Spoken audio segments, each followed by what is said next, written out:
Lauren Cranmer. I am here because I went through cancer treatment for breast cancer while I was pregnant. So I'm super excited to make this video because I kind of want to put together some things that I wish I would have known or I find important if you were recently diagnosed and are pregnant, or are just finding out that you have cancer while you're pregnant. I was diagnosed at 7 weeks pregnant, and I went through countless appointments and blood work, a port placement, a single mastectomy, and 12 out of 16 chemotherapy infusions with my daughter. I really feel the need to give back and share my experiences and the things that I've learned along the way for you or for people that you might know who are going through this. And I'm not saying I'm an expert at all. There's such a learning curve, and I want to do my part in sharing my information and my experiences with you, and I hope that this could be beneficial. This video I'm just excited about because it's so specific to my experience in regards to going through chemotherapy and pregnancy, and just saying that sometimes just makes me reflect for a minute. It's pretty wild. I'm here today, I'm doing well, and my daughter's doing well, and I just want to give back. So here are some things that I wish I would have known, or that I find super helpful to start off with when you find out this information. I might do a couple videos on this specific topic, I'm not sure, because I'm sure I'm gonna think of a couple more things as I go, but I really just wanted to start it and get it out there, so it's somewhere in the internet world, and for somewhere so somebody could hopefully benefit from it. So the first thing I want to talk about in regards to chemotherapy or cancer treatment while pregnant is that there are resources, and that is the most important thing that I want you to know.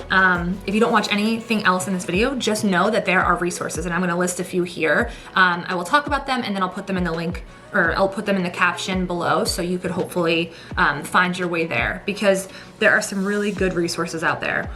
The first thing is, and the most important thing is, the most important person is Dr. Elyse Cardonick. She is a maternal fetal medicine doctor, and she runs a cancer and pregnancy registry. So it's a long-term study that collects information from the woman who has cancer and also the child once they're delivered from their pediatricians. They collect this information and data to examine how women experience cancer treatment while pregnant, and to learn about it and to be able to help guide treatment and find out more information, which is so important, because unfortunately I think this is only going to happen more and more just because of varying factors. People are getting cancer younger, women are having children older. There's a space for people to learn about this. So if you will consider looking into this, because it's a way to give back. And I will say, before I get into the amazingness of Dr. Cardonick, I will say this registry does require paperwork to join this study, but and it took me a little bit to commit to it because it was like a packet that I received, and I was a little overwhelmed going through everything I was going through. But once I really sat down and committed, it didn't take long. It was just a survey, and you had to fill out a couple release forms, and my husband also filled something out as well. And then you just send it off, and they get in touch with your physicians, and they collect the information that you have allowed them to collect in order to learn and study the information. But that's it. And with that, she is completely open. She has been, at least for me, and I know from other women as well, that she's been completely open to communicating with you and answering questions and helping you along the way. And she has a lot of experience and a lot of data behind her that really help answer the tough questions, things that some doctors have never experienced before. And I've had a lot of physicians that I've experienced that I've been to that haven't experienced what I was going through. So that being overwhelming in itself, it was nice to have somebody who felt like they were also advocating for me. She even spoke to a few of my doctors, specifically my oncologist, to talk about my treatment plan.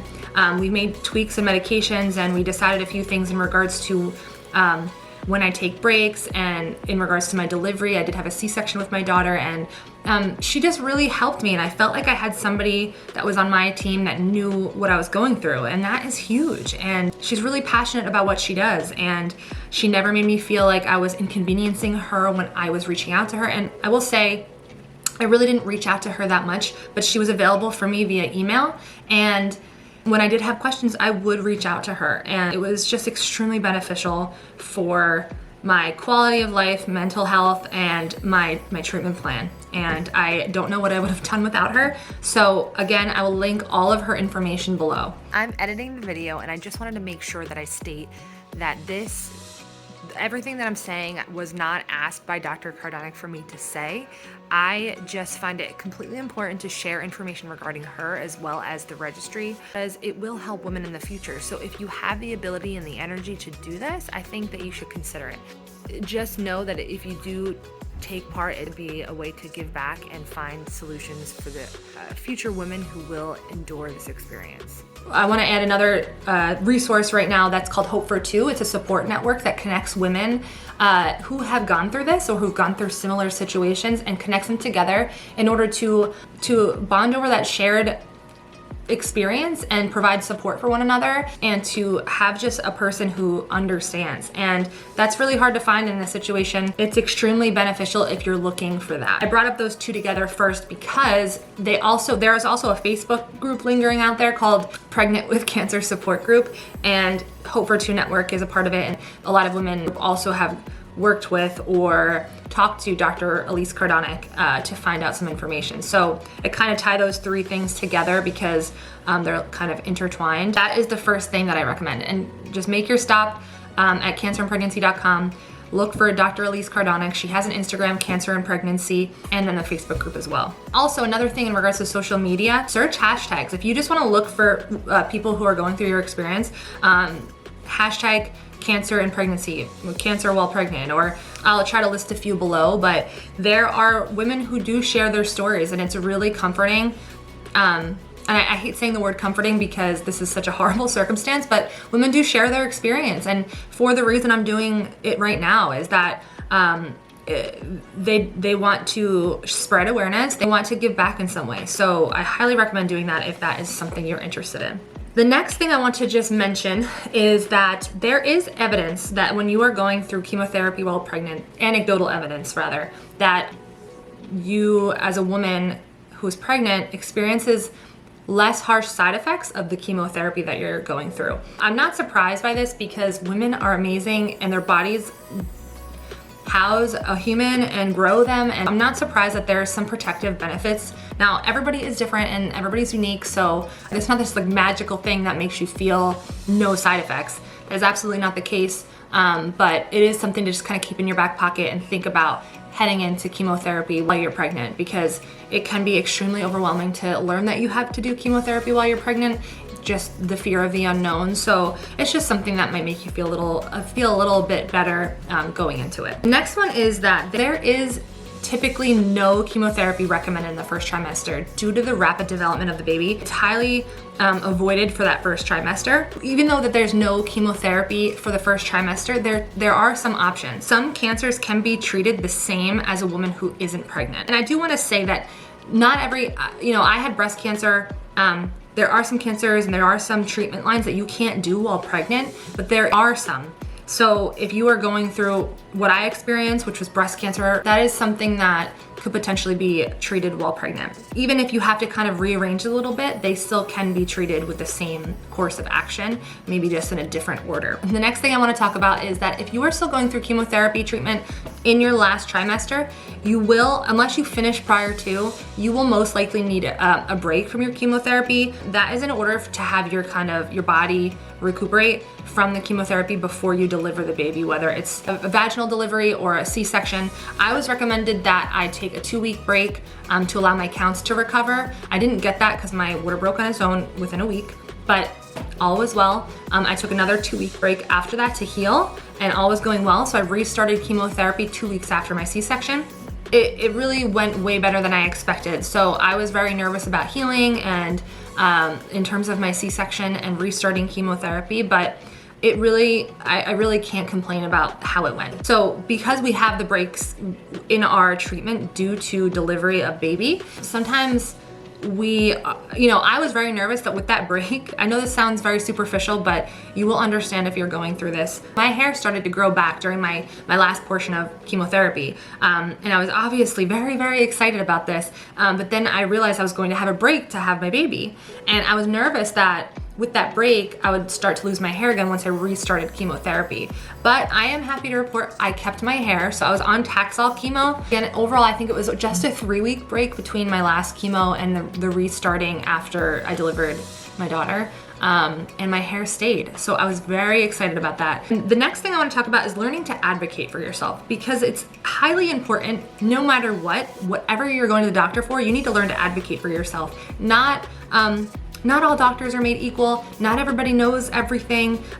Sometimes they're not looking at the whole picture. So it's always important to advocate for yourself. But when you are going through cancer treatment and you're pregnant, you really need not only to advocate for yourself, but also for your baby. So there's this whole nother layer to it. And not only that, there's so many disciplines that are involved in this. So you have your oncologist, you might have your breast surgeon or whatever surgeon, and you might have your gynecologist, your MFM doctor, and there's just, or more, that there are so many moving parts, and they should all be communicating, but that's not always being done. And you can't always rely on that. So you need to advocate for the communication. If you need to take notes, kept literally every visit. I wrote down all the notes I wanted to, just to keep everything in line. I know some people would do better with paper. Whatever you need to do, keep track of your stuff.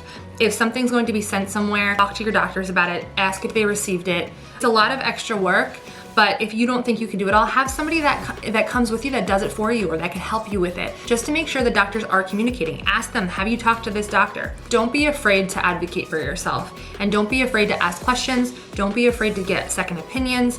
It doesn't mean you have to go with them, but don't be afraid to ask around. It's highly important for you, and it's very important for your baby, because again, not a lot of people experience this. So don't take the first thing as the end all be all.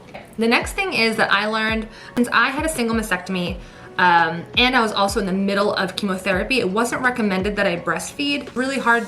It was a hard thing to kind of cope with when I first learned that. I don't want to get into that too much, but through not breastfeeding, I learned that formula isn't covered by your insurance if it's the mother's issue.